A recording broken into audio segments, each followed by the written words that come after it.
ये कैकेयी का अनुताप का चौथा वीडियो है। कैकेयी जी पश्चाताप कर रही हैं, कह रही हैं कि पटके मैंने पदपाणी मोह के नद में। कह रहे मैंने, कैकेयी जी कह रही कि मैंने अपने पैर को मोह माया के नद में अर्थात माया के नाद में मैंने अपने पैर डाल दिए थे। घनघोर माया में हम घिर गई थी, अपने पुत्र मोह में पड़ गई थी। जन क्या क्या करते नहीं स्वप्न में मद में। अब थोड़ा सा अपने बचाव में कैकेयी जी कह रही हैं कि जन क्या क्या करते नहीं स्वप्न में मद में। कह रहे हैं कि मनुष्य क्या क्या स्वप्न में नहीं कर डालते हैं, कर जाते हैं स्वप्न में, मद में, नशे में। मद मतलब नशे में। कह रहे कोई मनुष्य नशे में या नींद में, स्वप्न में क्या क्या नहीं कर जाते हैं। हाँ दंड कौन, क्या उसे डरूंगी अब भी, मेरा विचार कुछ दयापूर्ण हो तब भी। करें कि अब चाहे मेरे इस कर्म के लिए, मेरे इस कुकर्म के लिए, मेरे इस पाप के लिए मुझे कोई भी दंड मिलेगा, मैं उससे डरने वाली नहीं हूँ। मेरा विचार कुछ दयापूर्ण हो तब भी। यदि मैं इस सभा के सामने गिड़गिड़ाऊँ कि मुझे क्षमा कर दो, मुझे माफ़ कर दो, तब भी मेरा दंड कम नहीं होना चाहिए। ऐसे कैकेयी जी कह रही हैं कि हाँ दया हंत वह घृणा, आह वह करुणा। कह रहे कि अब मेरे लिए दया देने से लोग घृणा करें, नफरत करें, मैं क्षम के लायक नहीं हूँ, मेरा अपराध अक्षम्य है। आह वह करुणा, अब करुणा भी दिखाने की ज़रूरत नहीं है। वैतरणी सी है आज जाह्नवी वरुणा, सह सकती हूँ चीर नरक सुने सुविचारी। कह रहे कि आज बिल्कुल अपने पाप को व्यक्त करके, अपने पाप का प्रायश्चित करके वैतरणी सी हो गई है कैकेयी जी। वो कह रही हैं कि सह सकती हूँ चिर नरक सुने सुविचारी, पर मुझ पे स्वर्ग की दया दंड से भारी। कैकेयी जी कह रही है कि मैं घनघोर नरक की सज़ा पाने के लिए तैयार हूँ, चाहे जितनी कठोर से कठोर मुझे सभा सज़ा देगी, मैं सुनने को तैयार हूँ। सुने सुविचारी, जितने यहाँ पे ज्ञानी बैठे हैं, जो भी इस सभा को देख रहे हैं, सुन रहे हैं, सब लोग इस बात को सुन लें कि मैं नरक जैसे दंड को भुगतने के लिए मैं तैयार हूँ, पर मुझे स्वर्ग की दया दंड से भारी। लेकिन ये जी मुझे कोई मेरे ऊपर दया करके मुझे कोई माफ़ कर दे, और ये मेरे लिए स्वर्ग जैसी दया मुझे नहीं चाहिए, बल्कि ये दंड से भी भारी होगा। यदि मुझे क्षमा कर दिया जाता है तो ये दंड से भी भारी होगा।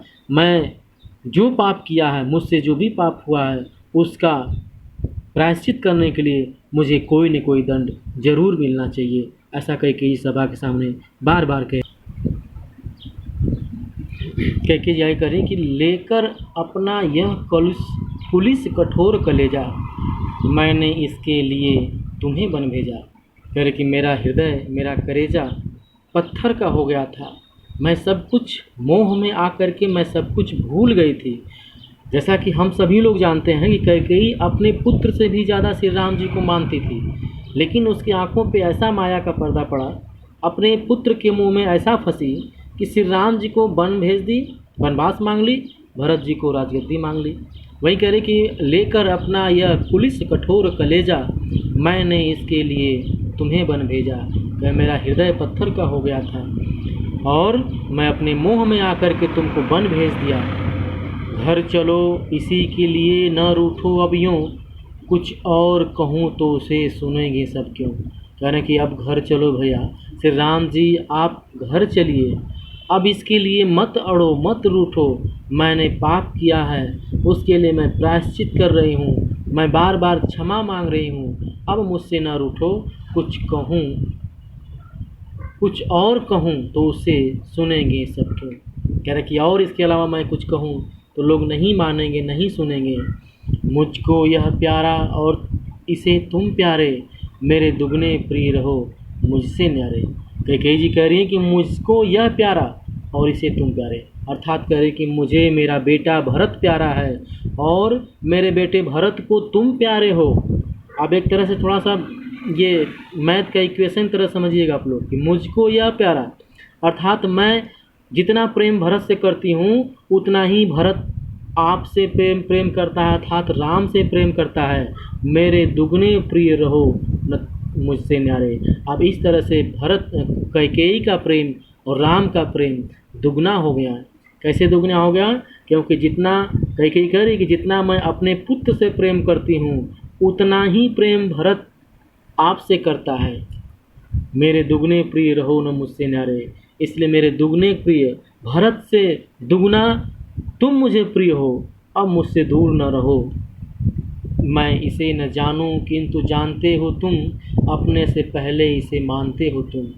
कैकेयी जी कह रही कि मैं इसे न जानूं किंतु जानते हो तुम, कह रही कि मैं तो इसके हृदय को, इसके कलेजे को, इसके अंदर छिपे बात को, क्या इसके दिल में चल रहा मैं नहीं जान पाई, किंतु जानते हो तुम। आप पुरुषोत्तम हो, आप सब कुछ जानते हैं, अपने से पहले इसे मानते हो तुम। हे राम, तुम अपने से पहले भरत को मानते हो, भरत को पूछते हो।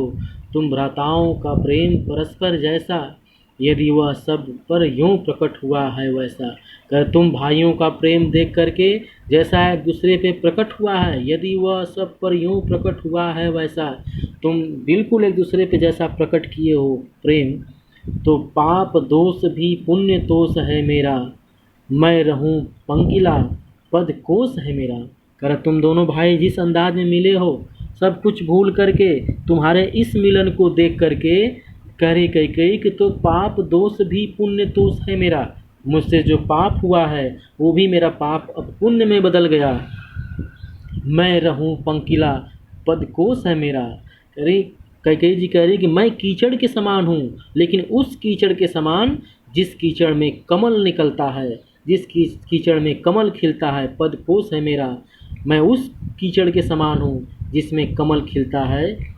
तुम दोनों भाइयों का प्रेम देख करके मुझे यही लग रहा है। आगत ज्ञान जन उच्च भाल लेकर, समझावें तुमको अतुल युक्तियाँ देकर। मेरे ज्ञानी जन जितने ज्ञानी लोग हैं, सब लोग अपने अपने युक्ति से, अपने अपने तरीके से तुमको समझाते हैं, समझा रहे हैं। मेरे तो एक अधीर हृदय है बेटा, उसने फिर तुमको आज भुजा भर बेटा। कैकेयी कह रही कि मुझे बहुत कुछ नहीं आता है, मैं और ज्ञानी जन की तरह मैं आपको नहीं समझा सकती, मैं तरह तरह से युक्ति नहीं लगा सकती। मेरे पास केवल एक हारा हुआ दिल है, एक हारा हुआ हृदय है, जिसको जो मेरा हृदय बार बार तुमको पुकारता है मेरे बेटे, उसने फिर तुमको आज भुजा भर बेटा, तुझे आज फिर से गले लगाना चाह रहा है, अपने उस पुत्र को पाना चाह रहा है जिसको वर्षों पहले मैं खो चुकी थी, उसको वन में भेज चुकी थी। मैं उसी पुत्र को कलेजे से लगा करके दोबारा पाना चाहती हूँ। ऐसा कैकेयी पश्चाताप बार बार कर रही है। और ये कैकेयी का अनुताप का आखिरी पार्ट था, ख़त्म हुआ। इसके बाद गीत है और इस गीत को हम लोग अब अगले पार्ट में पढ़ेंगे।